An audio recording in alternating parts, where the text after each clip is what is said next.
네, 오늘은 전세권 설정 시 수선 의무는 누가 지는지에 대해서 설명 한번 해보도록 하겠습니다. 이제 일반적으로, 통상적으로 수선 의무는 임대인이 지죠. 임차인께서 어디가 고장났다 하면 임대인이 보통 고쳐줍니다. 근데 이제 어떤 경우 전세권이 설정되어 있는데도 임차인이 임대인한테 요구를 했는데 임대인이 거절하는 경우가 있어요. 통상적이지 않다는 얘기죠. 따라서 전세권이 설정되어 있을 때 우리가 늘 알고 있는 임대인이 수선 의무를 지고 있지만 전세권을 설정했을 때는 과연 누가 지느냐? 결론부터 얘기하면 이제 임차인이 수선 의무를 집니다. 자, 그러면 내용을 하나하나씩 볼게요.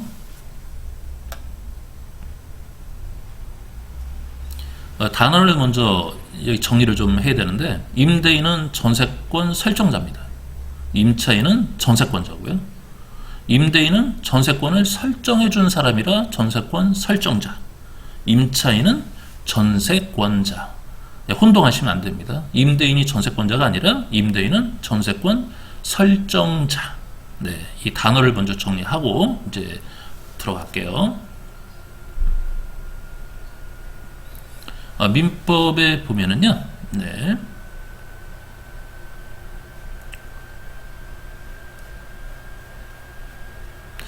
이제 303조서부터 이제 10여 개의 그 전세권에 대한 이제 민법 항목이 나옵니다. 이제 전세권은 이제 점유를 하는 거예요. 근데 어떤 거에 점유를 하느냐? 건물에 대한 점유를 합니다. 채권하고는 좀 틀립니다. 그래서 전세권은 물권적인 요소가 있기 때문에 우리가 흔히 하는 돈을 빌려줘서 그 집을 점유하는 게 아니라 같은 점유지만 그 물건 자체를 점유한다고 보시면 돼요. 자, 이제 303조 잠깐 읽어보겠습니다. 전세권자는 임차인을 얘기하죠. 전세금을 지급하고 타인의 부동산을 점유하여 그 부동산의 용도에 쫓아 사용 수익하며 그 부동산 전부에 대하여 후순위 권리자, 기타 채권자보다 전세금의 우선 변제를 받을 권리가 있다. 이 내용 아시는 내용이고, 여기 보면 이제 농경지는 전세권의 목적으로 하지 못한다. 그리고 이제 건물의 전세권 등은 여기 보면은 건물의 소유를 목적으로 하는 지상권 또는 임차인의 영향을 미칩니다. 따라서 전세권 설정자, 임대인은 임차인, 전세권자의 동의 없이 지상권 또는 임차권을 소멸하게 하는 행위를 하지 못합니다. 법정지상권 이런 건 제가 생략하고요. 양도임대, 제가 양도임대 잠깐 한번 설명해 볼게요. 이제 전세권자, 이제 임차인은 전세권을 타인에게 양도 또는 담보로 제공할 수 있습니다. 아주 대단한 권리죠. 네. 그리고 그 존속 기간 내에서 그 목적물을 타인에게 전전세 또는 임대할 수도 있어요. 그러나 설정 행위로 이를 금지할 때는 그러하지 못한다.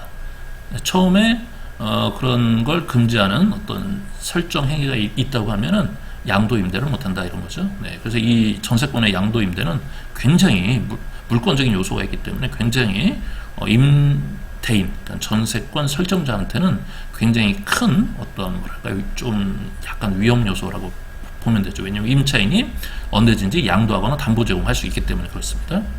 그러면 나중에 문제가 생기면 이제 일이 꼬여버리는 거죠.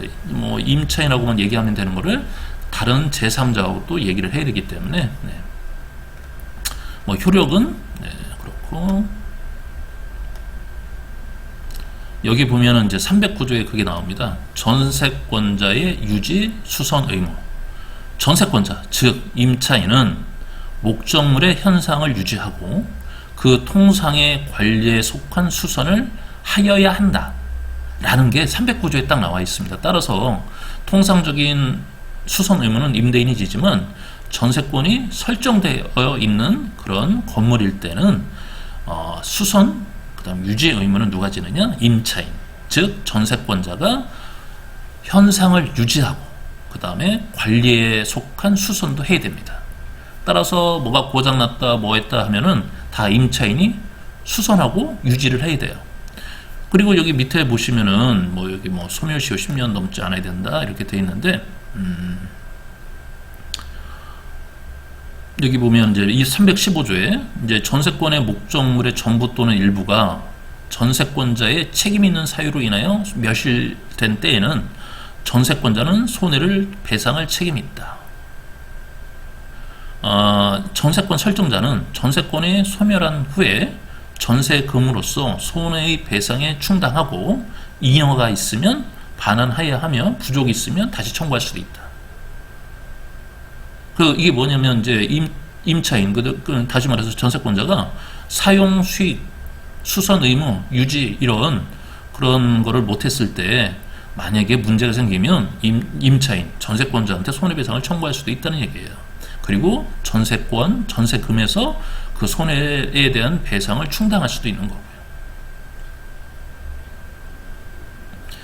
이제 316조 보면은 이제 그 전세권이 존속 기간의 만료로 인하여 소멸한 때에는 전세권자는 임차인은 그 목적물을 원상에 회복하여야 하며 그 목적물에 부속시킨 물건은 수거할 수도 있다. 그러나 전세권 설정자가 그 부속물의 매수를 청구한 때에는 전세권자는 정당한 이유 없이 거절하지 못한다. 그러니까 이제 임차인이 어떤 뭐 사용 아주 좀 이렇게 유익한 물건을 이제 거기 설치했을 때 임대인이 저거 내가 매수를 청구하겠다 하면은 이제 정당한 이유 없이 거절하지 못한다는 얘기죠. 그리고 여기 보면은 이제 목적물의 원상에 회복하여야 하며, 그러니까 원상태대로 돌려주라는 얘기죠. 따라서 이제 전세권 설정 때에는 뭐 임대인도 아까 위에 보았듯이 이거를 이제 임차인이 어떤 목적물을 이제 양도하거나 담보로 할 수 있다. 그다음에 뭐 경매 넘길 수 있다. 뭐 이런 위험 부담이 있지만 또 다른 목적은 이 민법에 원상 회복에 대한 그런 내용도 있고 하기 때문에 전세권 설정이 이제 장단점이 좀 있어요. 따라서 우리가 맨 처음으로 돌아가서 원상 회복 의무도 있고 임차인은 사용 그 다음에 수익할 때 이제 임대인한테 요청하는 게 아니라 이제 수선 의무, 유지 의무는 임차인 본인이 목적물의 현상을 유지하고 통상의 관리에 속한 수선을 하여야 한다. 그리고 그렇지 않을 때는 손해배상도 해줘야 된다. 네, 이런 뜻입니다. 네.